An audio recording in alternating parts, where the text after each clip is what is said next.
Hello, good morning, everyone. I'm going to try to lean into the mics because we're going to be recording this session, so best behavior, I guess. My name's Mike. I was here about 10 months ago, so this is the remedial class. Just kidding. So we are going to go through the training again because it's been such a long gap between the attempt last October or so to start and now. You all have the same model phone. It's the Polycom VBX411 phone. We're going to go through an agenda that includes setting up your voicemail, set up your greetings, talk about the do not disturb greeting menu option. Placing and receiving calls is pretty straightforward. Holding and resuming calls, maybe a little different from what you used to. Transferring, there are three methods for you to transfer into, voicemail, blind transfer, and a consultative transfer. We'll go through all three of those. The conference key, the conference bridge service you have access to now, we'll talk about that. The call history on your phones, and how to build a contact directory on your phone as well. If you have any questions, ask them anytime during the session, and this shouldn't take too long. This is your phone right here. They're all on their desk now. So if they plugged in? Oh, okay. So if they are plugged in and you have dial tone, you can use them now to make outbound calls. You can transfer to each other calls, play around with that, do a little role playing to get used to the buttons.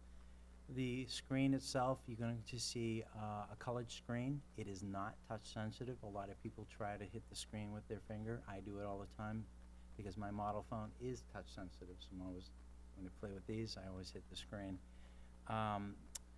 The big round button on the right-hand side, about halfway down, that is a navigation button. It's going to allow you to move around the screen regardless of what view you're on. I'm going to use it in various functions as we go through the training as well. Headset users, anyone? No? Okay. So speakerphone and mute buttons are just beneath that on the right-hand side. They do illuminate in green and red accordingly. Speakerphones, I think I mentioned this before, are very sensitive. So if you're on a speakerphone call and somebody's talking in the background, there's a good chance the person on the far end of that call will hear everything they're saying. So be mindful of that. The mute button is right there to help you out in that situation and let them know you're on the call. Or if you just simply pick up your handset when you're on speakerphone, it'll just transition the call over to your handset automatically. The volume button at the very bottom of the phone has two functions. When you're not on a call, it'll adjust how loud your ringer is. So you can change the ringer volume anytime you want to when you're not on a call. That same volume button will control how loud the caller is. So if you're engaged on a call already and they're not loud enough or they're too loud, you can adjust the volume of that caller while you're on a call. On the left-hand side of the number pad, there are three buttons: transfer, voicemail, and hold. The transfer and hold buttons do work, but you don't need them. You're going to notice when you're on a call, you will see a hold and a transfer option right in the screen itself. Those four black keys beneath the screen, those correspond to the various commands in the menu you will see during the course of a call. So when you see a hold or transfer button in the screen, you just hit the black button just beneath it to activate that function. You can use the hard keys if you wish, but to be quite honest with you, I never use them. I even forget what they are because I never use them. The voicemail button on the side, it's in the middle on next to the 7. It's got an envelope imprinted on it. That is to set up your voicemail on your individual phone line. You're going to use that to set up voicemail. That's also the same one button that you hit to get into your voicemail to retrieve your messages, to update your greetings, things of that nature. The 6 buttons on either side of the screen. The top left one is your extension. That should show your extension. You have 3-digit extensions here. The remaining 11 buttons can be programmed if they're not programmed for any other function yet. So those are what we call favorites, speed dials, whatever you want to call them. One-touch button to call somebody you work with on a frequent basis. We'll go through how to set that up towards the end. To set up your voicemail, you're going to tap on the envelope button next to the 7. You'll hear a voice welcome you into the portal. And it's going to ask you for a passcode. 3724, press pound is your starter passcode. So you enter in 3724 and hit the pound key. You'll then be prompted to put in your own passcode. That passcode is going to be 4 to 8 digits long. The only restriction is you can't include any part of your 3-digit string consecutively as part of your 4 to 8 digits. It will recognize and it will let you do it. So come up with something that you're going to remember. You'll then be prompted to confirm it by entering it a second time. Your voicemail never expires. The passcode doesn't expire. So if you set up something, it's gonna be with you as long as you have that phone and as long as you work here.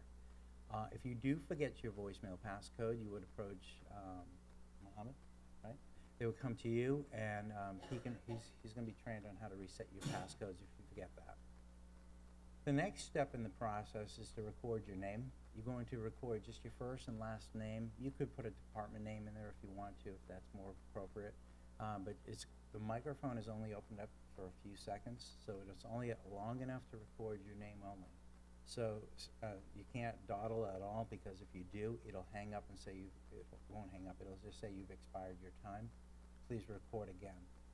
A lot of people don't listen to what that voice is saying, and they try to record the greeting here. It will cut you off, because there's not enough time for the greeting here. We have you record your name just in case you don't want to record a personal greeting. So if you record your name here and save it, but never personalize the greeting, somebody reaches your extension, they will hear your name and your voice, but then we insert a default greeting for you saying that you're unavailable to take a call, please leave a message. That's already built in if you don't record a greeting. If you do want to personalize your greeting after you've saved your name recording, you're going to use option 3. So this is important that you use the no answer greeting. You'll hear to record your no answer greeting, press 3. That's what you want to choose in this situation. So record it, your daily, everyday greeting with that option, save it, and you're done. You can hang up at this point. You're all set. But there is an alternate greeting you may want to use on occasion called the busy greeting. The busy greeting has nothing to do with a busy signal. It simply means you don't want to take a call, you don't want to be disturbed, you're not here to take a call, maybe you're in a meeting, you're in training with me, something of that circumstance where you want the caller to hear something different for that 2-hour period or while you're on vacation. You can record a busy greeting in the portal under option 2 and save it, and then it just stays there saved until you route to it. There's going to be a button on your phones in the soft key menu across the bottom row under the more key that says DND. That stands for Do Not Disturb. So when you tap on that, your phone will no longer ring, and it'll go straight to your alternate greeting, whatever you've recorded for vacation or meetings or whatever you're doing that day. That's what the caller will hear. The thing to remember, though, is if whenever you hit Do Not Disturb, your phone will not ring. So if you've hit it by mistake, your phone is not going to ring, and any call that comes into you will go to your busy greeting. So if you have not recorded a busy greeting, it'll still save the message. You can still retrieve it. But it'll say your name, your voice is busy and cannot take your call. Please leave a message. So that's what they hear. So I actually use it sometimes for that point alone. First thing in the morning when I wake up, I'm checking voicemails and emails. I might hit my Do Not Disturb because I need that uninterrupted hour to get through my paperwork. You can use it in that fashion as well. The no answer greeting is set up to ring 4 times before it goes to your voicemail. If a call comes into you and you don't answer it, 4 rings, goes to voicemail. Your main numbers come in through an auto attendant, correct? Yeah, so you don't have to worry about that. They're gonna come into a recorded greeting saying you've reached the town of Gray and whatever is appropriate to say. For this, press 1, for this, press 2, et cetera, departments. Those calls will funnel through there and then maybe get directed to you from the auto attendant. So don't worry about that call ring cycle on that part of it. One of the benefits of the posted system is that if you lose power or internet service, your phone lines still work in the cloud. They don't exist in your premises. They're actually on our servers. So if I called into the main number and I tried to reach Mohammed, for instance, I'm going to get to his voicemail. He may not hear his phone ring because there's no power here, but he'll get my message. The Do Not Disturb button, again, it's labeled as DND.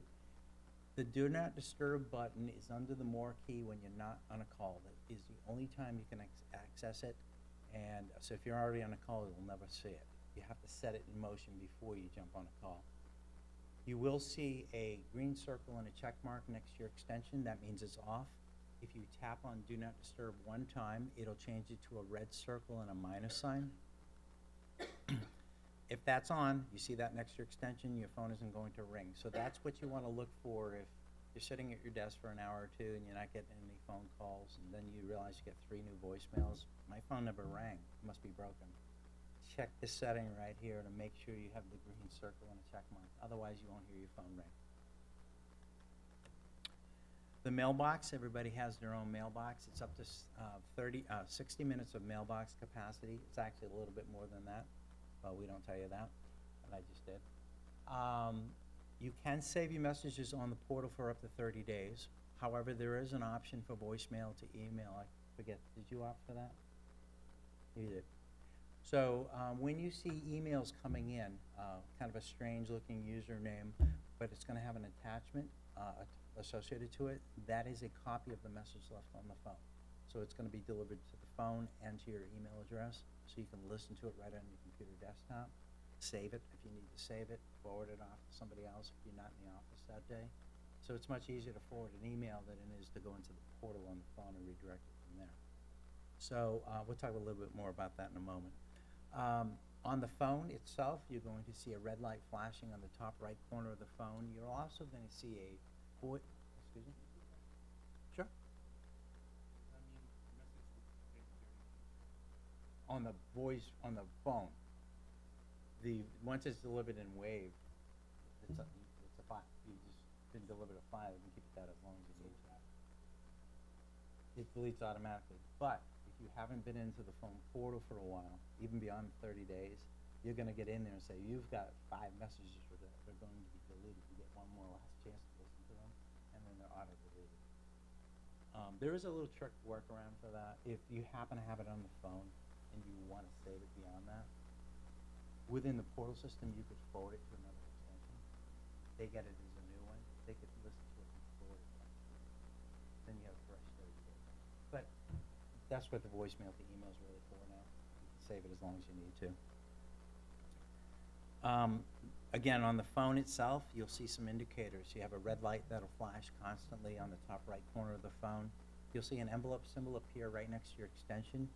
In addition to that, up in the upper right corner, it'll tell you how many new messages you have.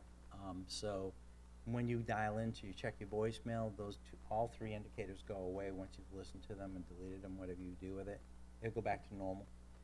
There's also a stutter dial tone, so if you hear an interrupted dial tone when you go to make a phone call, that's just an audio reminder that your voicemail as well. To check your voicemail, you can do that from any phone. From your own phone, you're going to tap on that envelope button next to the 7, put in your new passcode. You'll be greeted with a typical greetings menu. You've got 3 new messages, 4 saved messages. You'll also always hear your options for greetings in there. To change your busy greeting, press 2. To change your everyday no answer greeting, press 3. You can always go into there anytime to update those via the envelope symbol. If you want to check your voicemail from another phone, you can do that throughout the town. So you don't have to be just in this building if you work there. You can be anywhere at any building that's on our platform. Tap on the envelope button of somebody else's phone and then immediately hit the star key. What that will do is redirect you to the portal system instead, where you're going to be prompted to put in your extension and your passcode, and you can check your voicemail from any other phone throughout the town, wherever you have one of our phones. You can also call from outside the system. EIDs, does everybody have their own? Mix? Okay. So if you only have an extension only, you don't have a direct number assigned to you, private number basically, there is a voice portal number. Do you have that? You want to write this down, I get you. It's 207-331-4419. So that number, if you dial it, I could call into it for myself right now and check somebody's voicemail with you. I have your extension and passcode to do it, but you just dial into that number from any device, home number, cell phone, whatever. You can call in and check the voicemail from that way. And then it'll prompt you for your extension and passcode.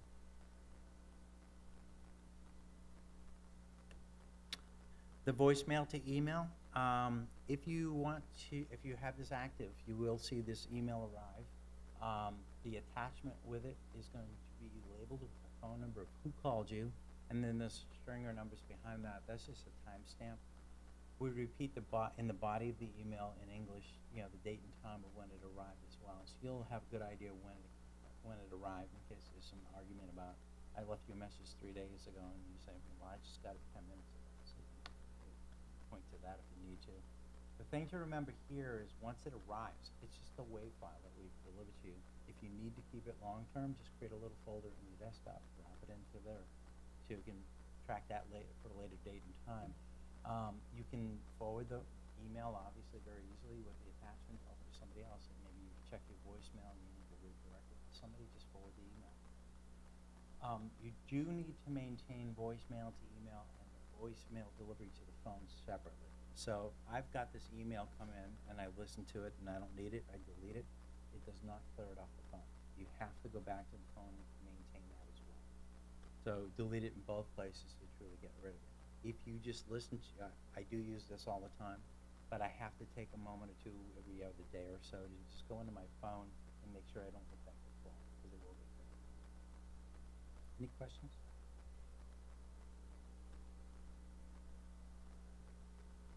The screen itself is not touch sensitive.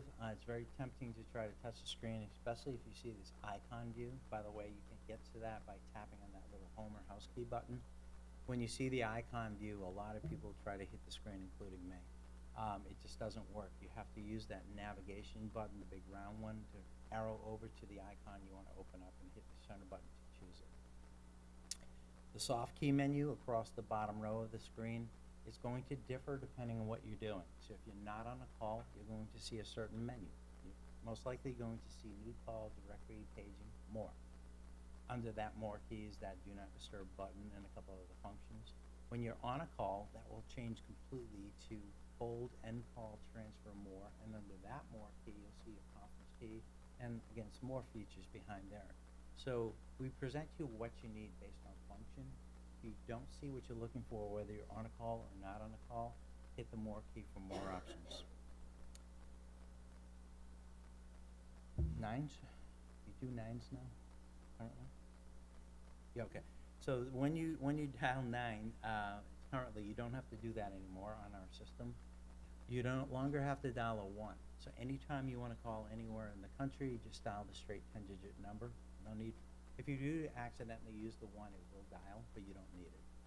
I should have modified this a little bit. You still do 7-digit up here? Yeah. So you can still do 7-digit calls as well. So that'll be right in between the two ideas up there. So if you need to make a 7-digit local number, just make the 7-digit call. 3-digit extensions whenever you want to talk to each other, transfer to each other. That's what you're going to use. And international is blocked by default unless you need that opened up and you talk to them. To place a call, it's pretty straightforward. Again, no 9s, no 1s. Just put in the straight 10-digit number and that call will go out. Anytime you want to do an extension call or a 7-digit call, because we're up in Maine, when you enter the 7 digits or the 3 digits, the call doesn't go anywhere because it's waiting for 10 numbers total. Because it's less than that, you will be prompted to hit your send or dial button for circumstance that you need, but the buttons will appear to you as you're dialing. For inbound calls, phone does a ring 4 times before it goes to voicemail if it's a direct call to your extension. The caller ID will differ depending on the call. So if I get a direct call to my extension from somebody else within your organization, I'm going to see their name and extension only. If you get a call that came in from outside to the auto attendant and they chose your extension, they routed to you, you're going to see some additional caller ID information in there that will differentiate an internal call from an external call. Do you have hunt groups as well? Departmental? Yeah. So the calls primarily will come into the main auto attendant. Thank you for calling the town of Gray, and for this, and this, press 1, 2, 3, 4, 5.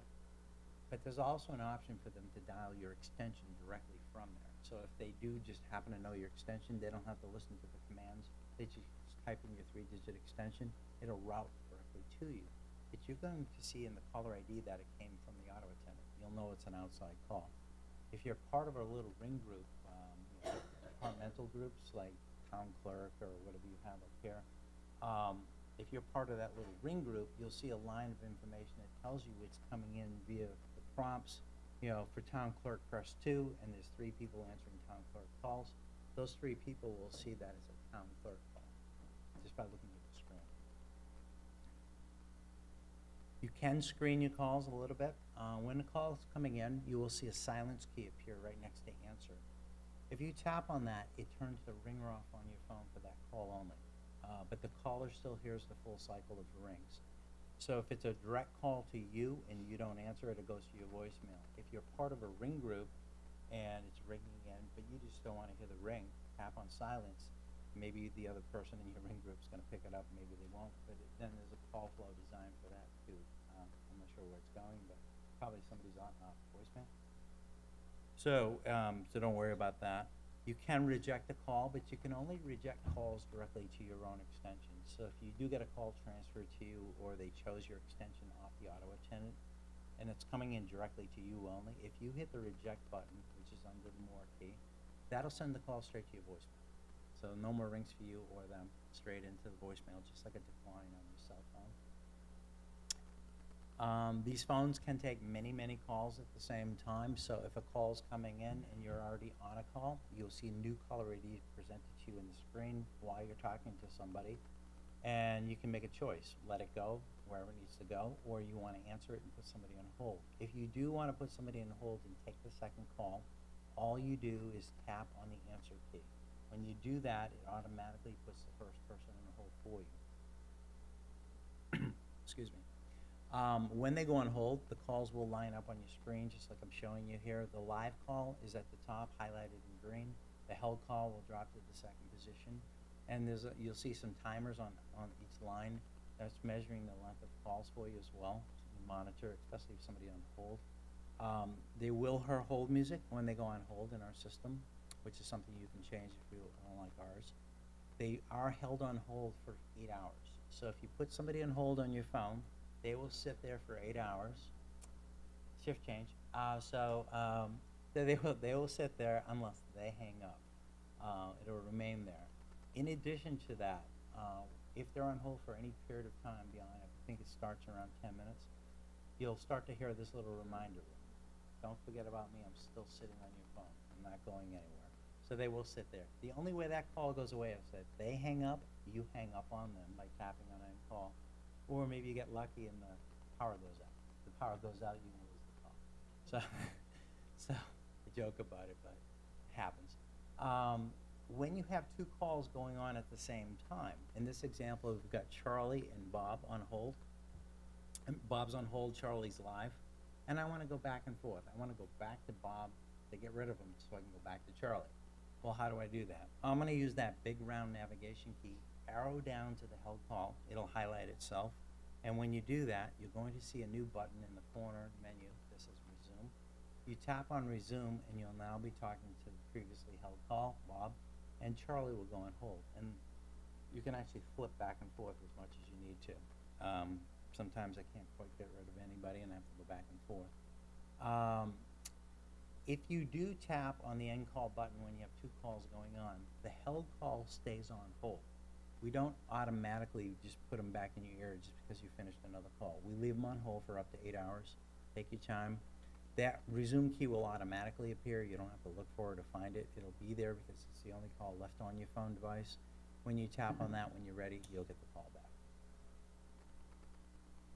Questions?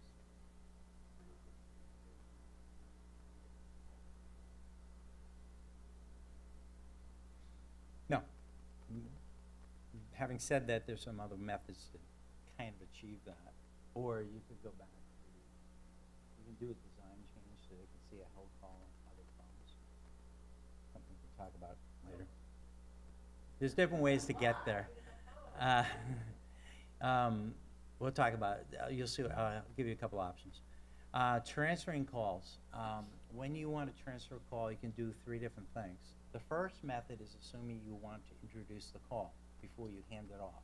You don't want to just send the call across and it's blind. So if let's say I call in and I reach Mohammed and I say, hey, can you get me over to the town manager, please? Sure, hang on. Tap, transfer, dial that person's extension, and hit send. I'll go on hold. I won't hear a thing that's going on. The person receiving the transfer call will see the transferee's information. So the person receiving the call will see Mohammed's, in this example, caller ID. And you're going to have a private conversation. hey, I've got Mike from TPX on the line, would you like to speak with him? While you're having that conversation, I'm hearing hold music, the menu will change. You will see a new transfer button reappear, and if that person says yes, put them through, you just tap transfer the second time. At that point, I'll get actually transferred across, and the caller ID will switch. So the person receiving the transfer call will now see my information. But what if the person said, I don't want to talk to Mike? Well, you can tap on cancel. That'll drop that person off, they go away. The person trying to transfer me will get me back, and you're gonna say, sorry, she doesn't want to talk to you. Would you like voicemail? Would you like this? It's something I can do for you. So you can back out of a consultative transfer by hitting cancel if they don't want to take the call. A different method is called blind.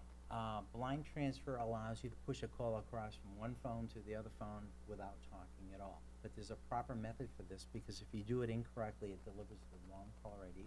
The caller goes through, but it shows the internal person's caller ID if you do it wrong.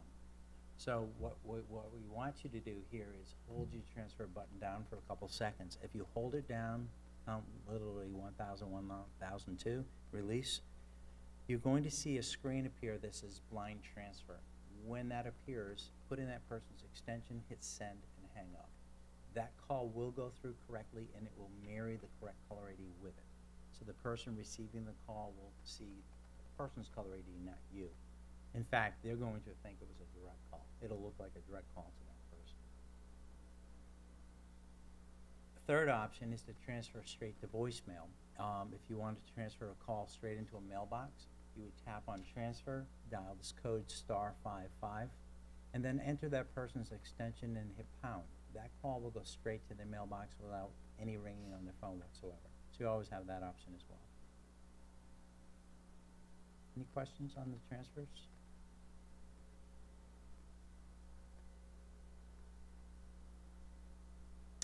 Let's say I walk by your desk and I say, hey, if Mike calls in today, just put him straight through. Yeah, I mean, it's circumstances, like, oh, maybe some people work within like visual. Hey, I've got Mike, you want it? They don't even do it via the phone, and you can send it through. The benefit is that the caller ID gets delivered with it, and you do blind. If you make the mistake of going transfer, extension, transfer really quick, the call goes across, but it looks like your caller ID, but the caller's on the phone. So you're gonna say, hey, Billy, how you doing? It's not Billy, it's the customer, it's the constituent. And you have to be careful with that. So don't rush the blind transfer method.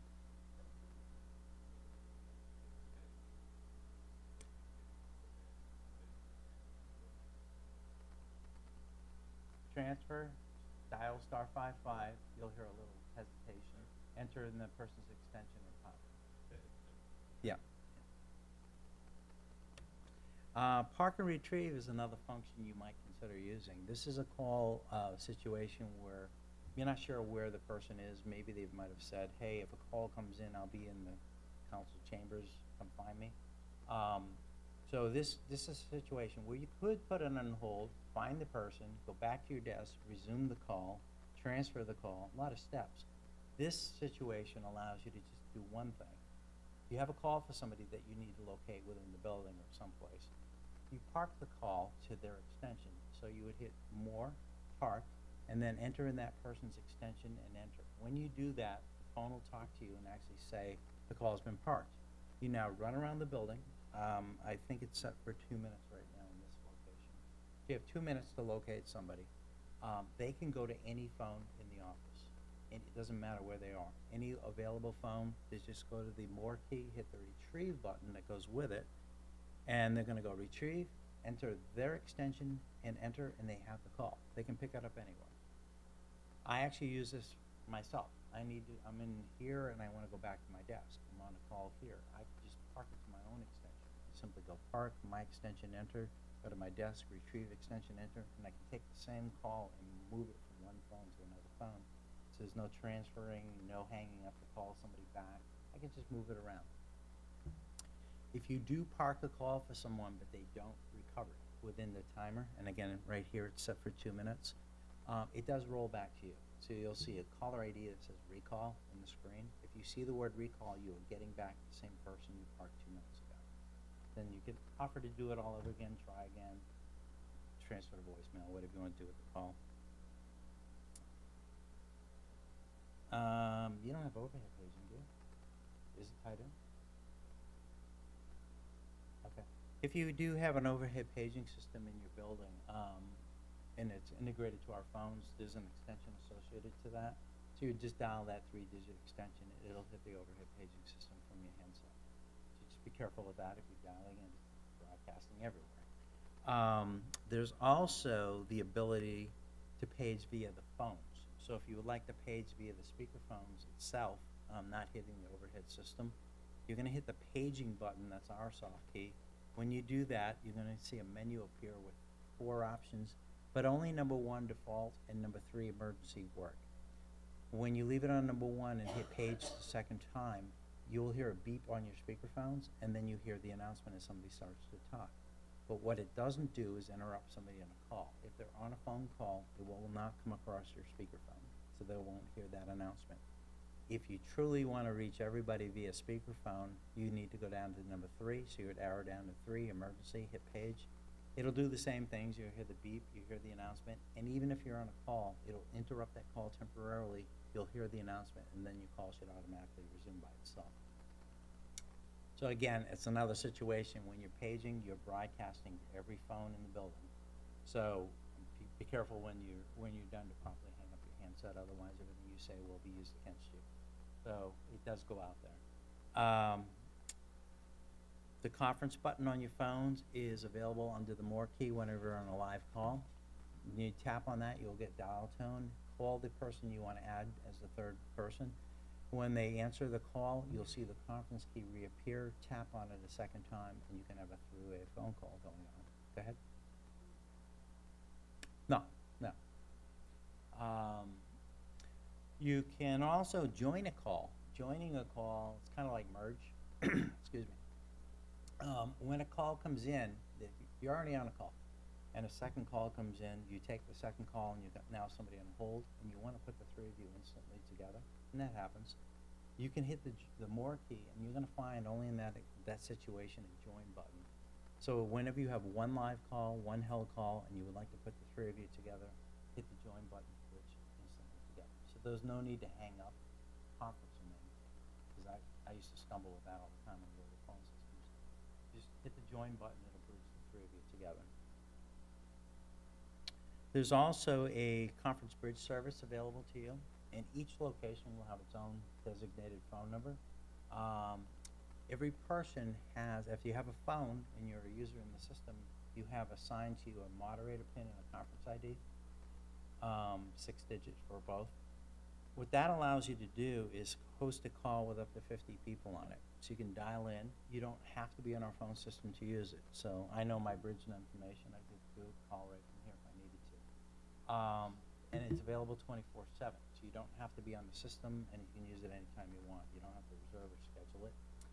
But in this 50-seat capacity for every location. Every one of your sites is considered its own entity. So you have actually, I don't know how many sites, 8 or 9?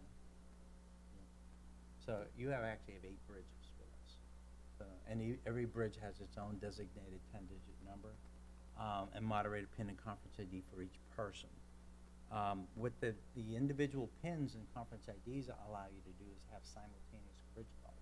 Even though you're dialing into the same number, it separates the calls. I would be hosting a call on your system with my moderated PIN, my conference ID, while you're doing one with your conference ID and your moderated PIN. Even though we dialed into the same number, it keeps the calls separated. So you can host up to 50 total. So that means 5 people in this room could be hosting 10-person calls with no problem. Capacity met at 50, but you could do that. If you do conduct a call on the bridge, this is your commands that you'd be familiar with. When you dial into your bridge, you're gonna, for help, press star. You'll hear that as the moderator. If you hit star, it reads you this list. The most common thing that I have to do when I do large remote training sessions is mute folks because it's too noisy. So I hit star 3, I mute everybody. If I hit star 3 again, I unmute everybody. So I can toggle back and forth if I need to mute and unmute. You can also record your conference calls by hitting star 5. So if you ever have a need, you have a meeting that you want to record, hit star 5. It does announce the call's being recorded, and you begin recording. That's all you have to do when you're hosting the call. Once you hang up, it will create a WAV file in the background that you would again go to your admin and say, hey, I recorded a call today on my Meet Me bridge. Can you get me that recording? He'll download it, send it off to you, and you'll have a nice recording of it. Star 6 is a nice feature. It allows you to invite somebody to the call that's already begun. So we have a call going on with 10 people, 20 people. Yep. Sure. Sure. Yep. I probably gave it to you before, but yeah. Yes. Yeah. Yeah. Sure. I'll send it over. The Star 6 function is really cool because it allows you to invite somebody. The meeting's already started, but hey, we forgot to invite Mike. What do we do? Well, you could send me off the information and hope I see it, but maybe you just try to call me instead. If you hit Star 6 as the moderator, I'll get a dial tone. I call that phone number. It actually delivers a message to me. It doesn't actually direct call. It says, you're being invited to this bridge. Would you like to join? Press 1. They come into the call instantly. So it's really nice when you, especially if you know, I did a recent law firm up in Concord, New Hampshire that very large firm, and they work with judges and have conference calls all day long. So the judge's time is more important than theirs, evidently. So what they do is they set up the call, get everybody on the call, then they do Star 6 to invite the judge right at the last minute so he can jump into the bridge call. Star 8 ends the call, or if you hang up, the call's over. If you accidentally hang up the call and you're running that meeting, it disconnects everybody. So you do all have to call back in at that first. Call lists. Otherwise known as call history. Each phone has its own call history. We do store only the last most recent 100 calls, regardless of category. Categories of calls that we track are inbound, outbound, and missed. You can access them using that big round navigation key again. Left, right, and down arrows will give you the appropriate category. You will also see in the upper right corner of your phone a missed call indicator. The missed call indicator will have a number in front of it. In order to clear out the indicator message first and foremost, but also to look it up to see who called, you're going to hit, in this example, the down arrow, go there first. You're going to see a call list appear just like this. And you can scroll up or down, look up a number if you need to, but you can also make a phone call right from a call list. So let's say I wanted to call Jay back. I would arrow down to Jay, hover over him, hit my soft key dial button, that call goes right back out right from a call list. And you can do that for many of the categories of calls. You don't have to do anything to delete or filter anything. They just automatically go away on their own because we only store the most 100 recent calls. That's a funny little ring. The directory key. The directory key is available to you when you're not on a call. It's across the bottom row again. When you tap on that, you'll see this menu pop up in the bottom half. But you can also get to your directory when you're on a call as well. If you tap on that little home or house key button while you're on a call, you'll see this icon view pop up. You're going to arrow over with your navigation button to the directory icon, hit the center button to pop it open. Either way you access it, this menu will appear for you. The contact directory is your personal directory on your phone only. So this is yours, electronic Rolodex, if you will. Recent calls is just another view of all your call activity on your phone. I actually prefer that view on this particular model phone. You go in there, it's all color-coded, inbound, outbound, and missed calls, and they're all color-coded. You'll see when you go in there. Favorites are the buttons on the front of your phones. So if you want to program a spare button on the front of your phone as a favorite, when you're building out a contact, you designate them as a favorite, and when you do that, they'll be in that little subcategory in favorites as well, which is much easier to go for quick editing.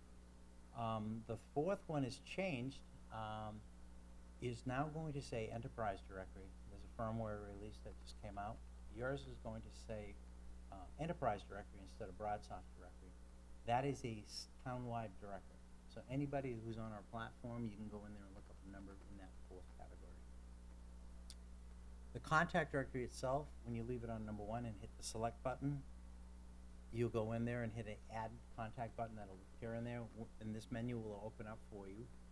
You're going to be able to fill it in as best you can with first and last name. If it says contact, that is what you're going to do to call them. So if it's an internal contact you're building, just put the 3 digits. If it's a 7-digit phone number, put that in there. If it's a 10-digit number, put that in there instead. You can fill in job title and email if you wish, but you do want to scroll down to the line that says favorite index. You're going to see a star, and to the far right, a number. That number corresponds to the next available button on the front of your phone. If it's empty and you want to program it, it'll just grab the next one in order. And if you leave everything as is and hit save, that will save it both in your directory, via the directory contact area, and on the front of the phone once you leave here. If you don't want to make them a speed dial or a favorite button, you have to erase the number before you hit save. So in order to do that, you hover over that favorite index line. You'll notice that the number that appears, it will highlight itself. When that occurs, that double back arrow next to save will erase it, and then hit save. That will save it only in your directory area, not on the phone. And you can edit these anytime you wish. The last button to talk about today is the forwarding key. The forwarding button allows you to redirect your calls. So, from your personal station. So if you hit the forwarding key, you will see a menu option appear with 3 options. Leave it on number 1, call forward always, and select it. Fill in this contact window again with a dialable extension or phone number. Again, you can go with 3, 7, or 10 numbers in that box. Hit the enable key, and when you do that, you're going to see a new symbol next to your extension. It's going to be a handset with a bouncing arrow off of it.